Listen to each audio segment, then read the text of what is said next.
قال اعلم ان الشهادة شريطة في بعض النكاح لقوله عليه السلام لا نكاح الا بالشهودة وحجة على مالك في اشتراط الاعلان دون الشهادة. بسم اللہ الرحمن الرحیم.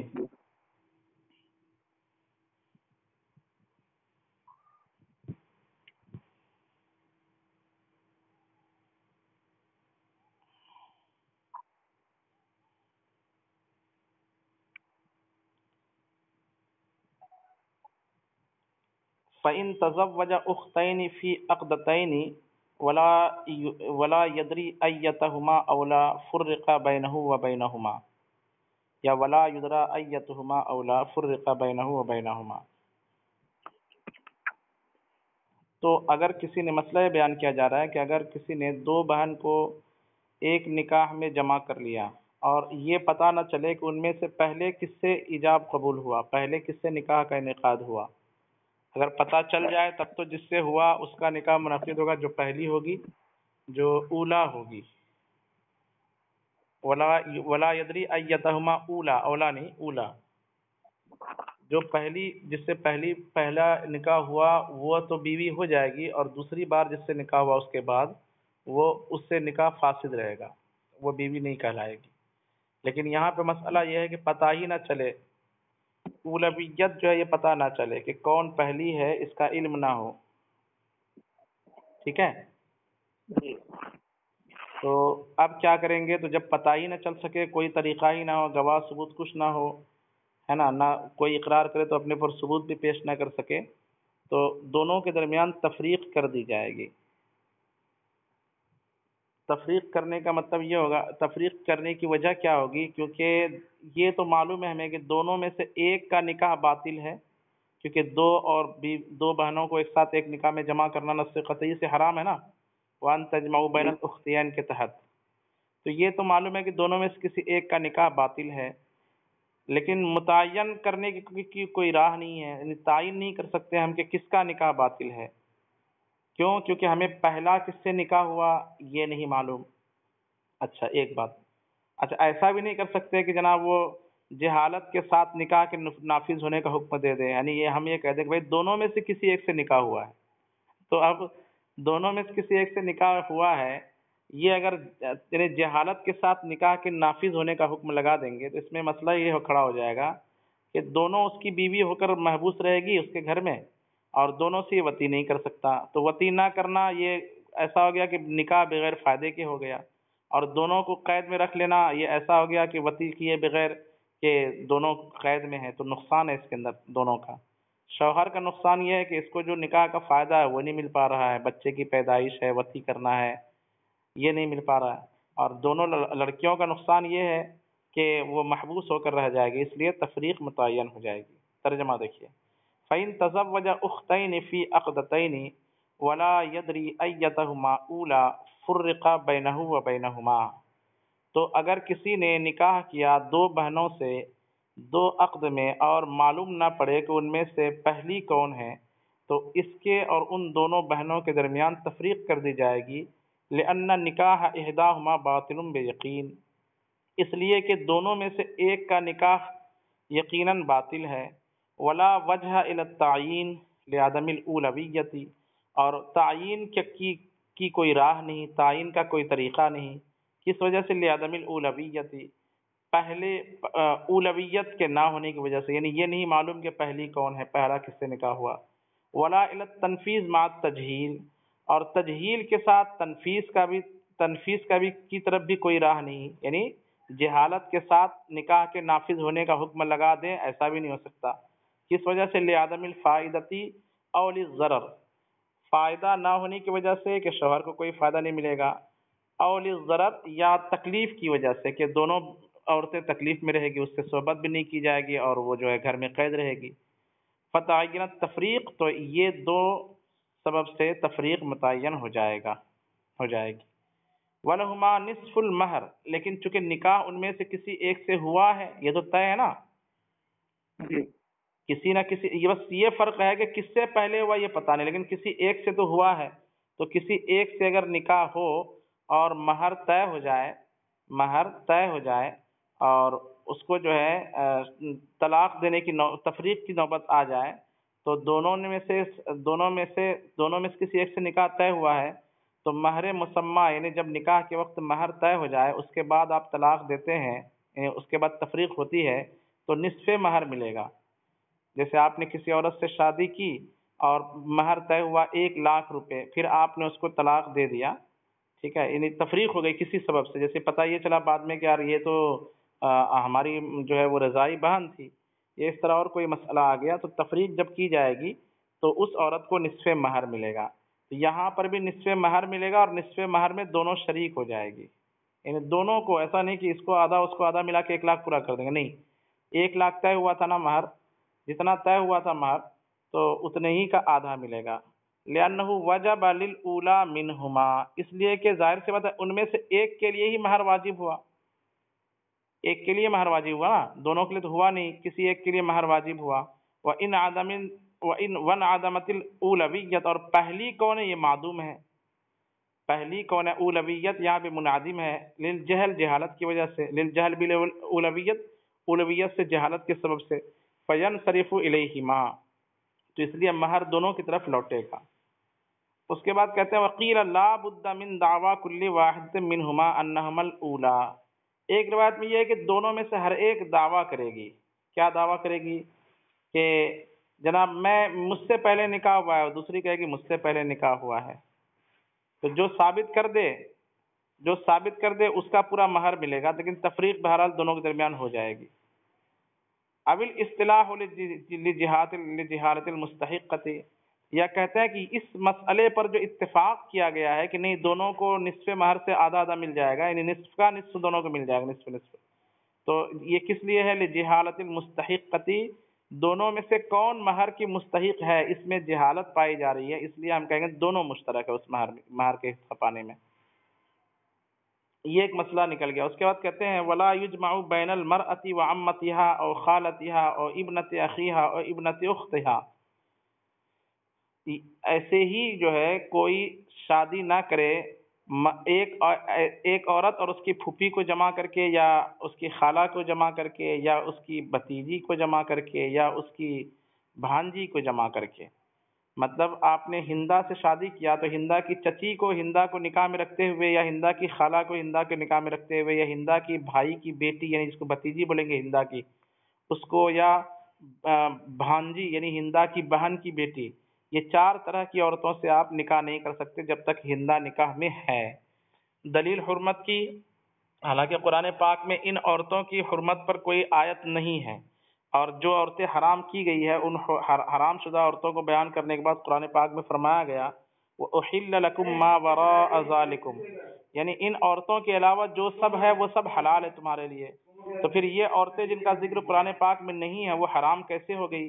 اس کا جواب یہ ہے کہ حضور علیہ السلام کی حدیث ہے لا تنكح المرأة على امتها ولا على خالتها، لا تنكح المرأة على امتها ولا على خالتها ولا على ابنة اخيها ولا على ابنة اختها. حدیث میں صراحت کے ساتھ یہ الفاظ موجود ہے، اور یہ حدیث سند کے اعتبار سے علماء احناف کے نزدیک مشہور ہے. اور جو حدیث مشہور ہو تو مشہور حدیث سے کتاب اللہ پر زیادتی کرنا جائز ہے.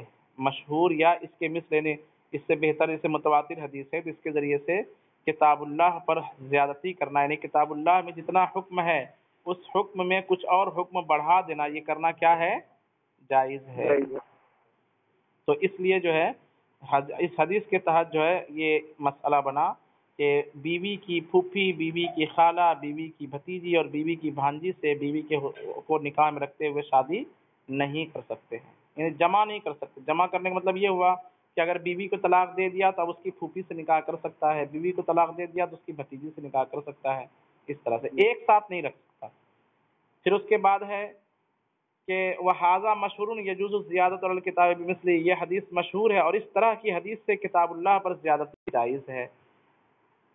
زیادتی اس مراد وہ اردو والی زیادتی نہیں جس کو ظلم کے معنی میں آتا ہے، زیادتی یعنی بڑھانا، حکم کو آگے کر دینا، بڑھا دینا.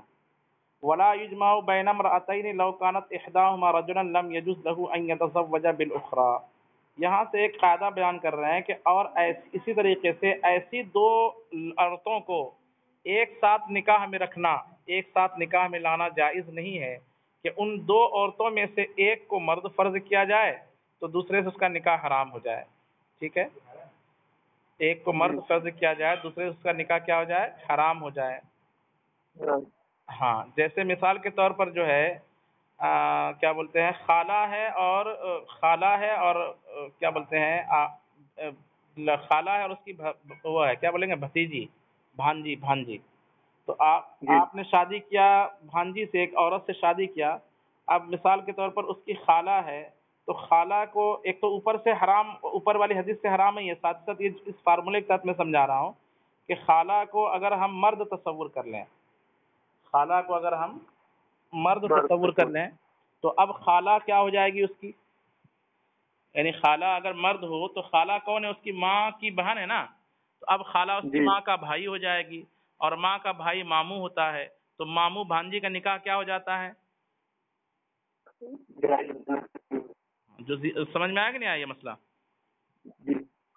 یعنی فرض کریں اگر ان میں سے کسی ایک کو مرد، تو اس دوسری عورت سے جو ابھی عورت ہی ہے اس کو ہم نے مرد فرض نہیں کیا، اس سے نکاح جو ہے جائز نہ ہو تو ایسی دو عورتوں کو بھی ایک ساتھ نکاح میں نہیں رکھ سکتے ہیں. ٹھیک ہے، کہتے ولا یجمع بین امرأتین لو كانت احداهما رجلا لم يجوز له ان يتزوج بالاخرى. اور نہ ایسی دو عورتوں کو نکاح میں جمع کیا جائے گا کہ اگر ان میں سے ایک کو مرد فرض کیا جائے تو اس کے لیے جائز نہ ہو کہ دوسری سے وہ نکاح کر سکے. دلیل لأن الجماع سے قیاسی دلیل دے رہے ہیں، لأن الجمع بینہما یفضی الی القطعیۃ، اس لیے کہ ان دونوں کو جمع کرنا یعنی اتنے قریب رشتہ دار عورتوں کو ایک ساتھ جمع کرنا، یفضی الی القطعیۃ، یہ قطع رحم کا سبب بنے گا. یفضی الی القطعیۃ، رشتہ داری کے قطع کرنے کی طرف پہنچائے گا، کیونکہ دونوں سوتن بن جائے گی نا. جی. اور سوتنے آپس میں ایک دوسرے سے جو ہے نا وہ قرابت وہ نہیں رکھ پائے گی جو پہلے اس کی قرابت تھی، جیسے خالہ اور بھتیجی تھی، پہلے خالہ اور بھانجی تھی، تو اب تو سوتن بن جائے گی. تو سوتن کی رشتہ داری الگ ہوتی ہے جو تمام طرح کی قرابت کو ختم کر دیتی ہے. اب یہ سوتن والی قرابت الگ ہو جائے گی.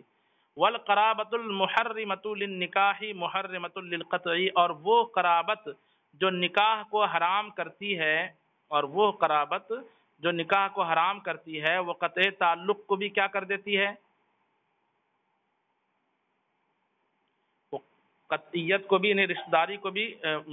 اور وہ قرابت جو نکاح کو حرام کرتی ہے وہ قطعیت کو بھی حرام کرتی ہے. سمجھ میں بات آ رہی کہ نہیں آ رہی ہے؟ جی جی جی. یعنی جس رشتہ داری سے نکاح حرام ہوتا ہے اسی رشتہ داری سے نکاح کو ختم کرنا بھی کیا ہو جاتا ہے، رشتہ داری کو ختم کرنا بھی حرام ہوتا ہے. ولو کانت المحرمیۃ بینہما بسبب الرضاء تحرم، اگرچہ ان کے درمیان رضاعت کے سبب محرمیت ہو، یعنی یہ جو ہم نے فرض کیا کہ ایک کو مرد تصور کرے دوسرے سے اس کا نکاح جائز نہ ہو، یہ حرام ہونا، یہ محرمیت اگرچہ ان کے درمیان کیسے ہو، رضاعت کے سبب ہو، تو بھی حرام ہو جائے گی. لما روینا من قبل، اس حدیث کے ساتھ جو پیچھے ہم نے بیان کیا کہ اگر ما یحرم من السبب یحرم من الرضاء، اس طرح کی حدیث جو پیچھے گزری کہ او کما قال الرسول، کہ جو نسب سے جو چیزیں حرام ہوتی ہے رضاعت سے بھی وہ چیزیں کیا ہو جاتی ہے، حرام ہو جاتی ہیں. پھر کہتے ہیں ولا باس بان یجمع بین امرأۃ وبنت زوج کان لها من قبل لانه لا قرابة بینهما ولا رضاع. وقال ظفر لا يجوز لان ابنة الزوج لو قدرتها ذكرا لا يجوز له التزوج بامرأة ابيه. قلنا امرأة الاب لو صورتها ذكرا جاز له التزوج بهذه والشرط ان يصور ذلك من كل جانب.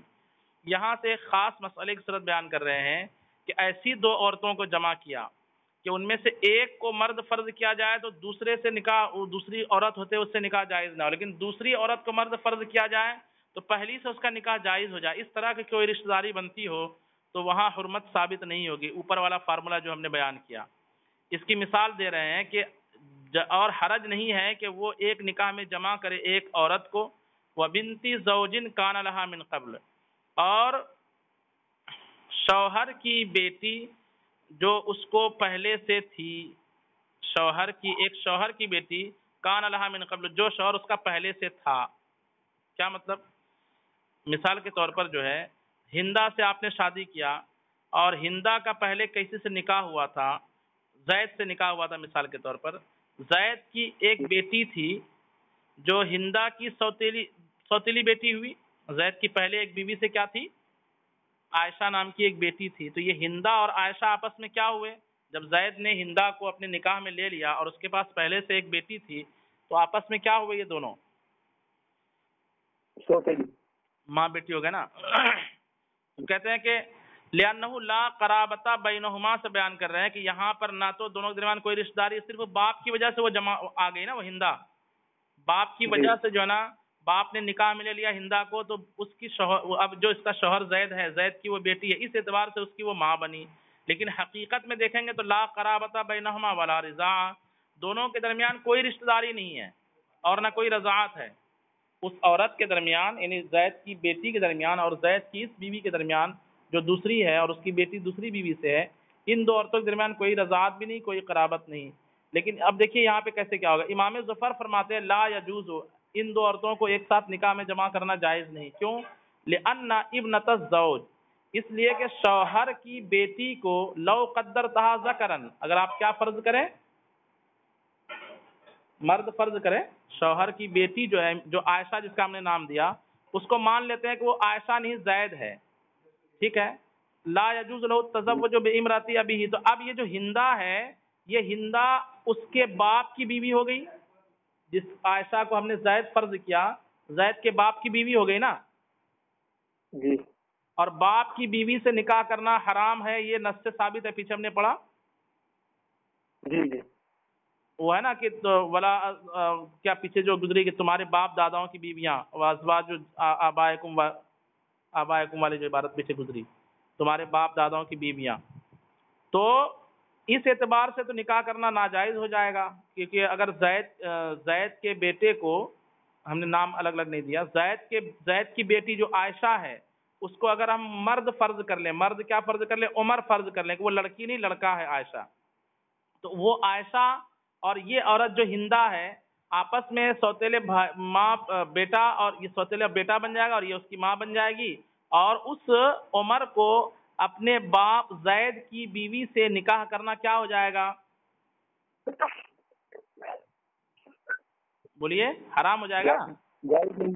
جی. تو اس اعتبار سے حرام تو ہو گیا. لیکن الٹا اگر فرض کریں، یعنی اس عورت کو ہم مرد فرض کریں، اس عورت کو ہم کیا فرض کریں، مرد. ہاں مرد فرض کرے، تو یہ عورت جو ہے، یہ عورت جو ہندا ہے، یہ اگر مان لیجئے کہ ہو جائے زید، فرض کر لیتے کہ یہ ایک لڑکا ہوتا تو اس کا جو ہے اس عورت سے نکاح کرنا جائز ہوتا کہ نہیں ہوتا، عائشہ سے کوئی رشتہ داری ہے کہ آپ دونوں کی، اگر یہ مرد ہو جائے تو، ہندا اگر مرد ہو جائے تو عائشہ سے اس کی کوئی رشتہ داری بچے گی کیا؟ نہیں بچے گی. اب جو ہے عائشہ سے یہ نکاح کر سکتا ہے، یعنی جو جس کو مؤنث تسلیم ہے، حقیقت میں مان رہے اس کو مذکر، یہ عائشہ سے نکاح کر سکتا ہے. تو اس ایک طرف سے نکاح کے ایک طرف سے حرمت ہے اور ایک طرف سے حرمت نہیں ہے، اور ہم نے اوپر جو بیان کیا ہے وہاں حرمت دونوں طرف سے ہونی چاہیے. اس کو مرد تصور کریں تو اس کا اس عورت سے نکاح ناجائز ہو جائے گا، اور اس کو مرد تصور تو اس کا اس عورت سے نکاح ناجائز ہو جائے. اس طرح کی صورت بنے تو حرمت ثابت ہوگی. کہہ رہے ہیں کہ امام ظفر کے دلیل سنیے، وہ کہتے ہیں ان دو عورتوں کو ایک ساتھ نکاح ملانا جائز ہے. لأن ابنۃ الزوج لو قدرتھا ذکرن، اس لیے کہ شوہر کی بیٹی کو اگر آپ مرد تصور کریں، مرد فرض کریں، لا یجوز لہ التزوج بامرأۃ ابیہ، تو اس کو اپنے باپ کی بیوی سے نکاح کرنا جائز نہیں ہوگا، اس لیے حرمت ایک طرف سے ثابت ہو گئی. وقلنا، اور ہم کہتے ہیں امرأۃ الاب، باپ کی جو بیوی ہے، یعنی عائشہ کے باپ کی بیوی، لو صورتھا ذکرن، اس کو اگر آپ کیا تصور کریں، مرد تصور کریں، جاز لہ التزوج بہذہ، تو اب اس عورت کا یعنی عائشہ کا اس مرد سے نکاح کرنا جائز ہو جائے گا. کیوں؟ کیونکہ آپ دونوں اجنبی ہو جائیں گے نا، زید اور یہ جو ہندا ہے جس کو ہم نے مرد تصور کیا، دونوں اجنبی ہیں. تو زید اجنبی کی بیٹی سے آپ ایک اجنبی کی بیٹی سے شادی کر سکتے ہیں کہ نہیں کر سکتے ہیں؟ جی کر سکتے ہیں. وَالشَّرْطُ أَن يُصَوَّرَ ذَلِكَ مِنْ كُلِّ جانب، اور حرام ہونے کی، نکاح کے ناجائز ہونے کی شرط یہ تھی کہ یہ بات کا تصور ہر طرف سے ہو، دونوں طرف سے ہو. کس بات کا تصور؟ کہ اس کو مرد تصور کرے تو اس سے نکاح حرام، اور اس کو مرد تصور کرے تو اس سے نکاح حرام ہو جائے. تو یہاں حرمت ایک ہی جانب سے ہے، دونوں جانب سے جی دونوں جانب سے نہیں ہے، اس لیے جو ہے یہ نکاح حرام نہیں ہوگا. چلیں یہیں تک رہنے دیجیے، کل انشاءاللہ پڑھتے ہیں. اور السلام علیکم ورحمۃ اللہ وبرکاتہ.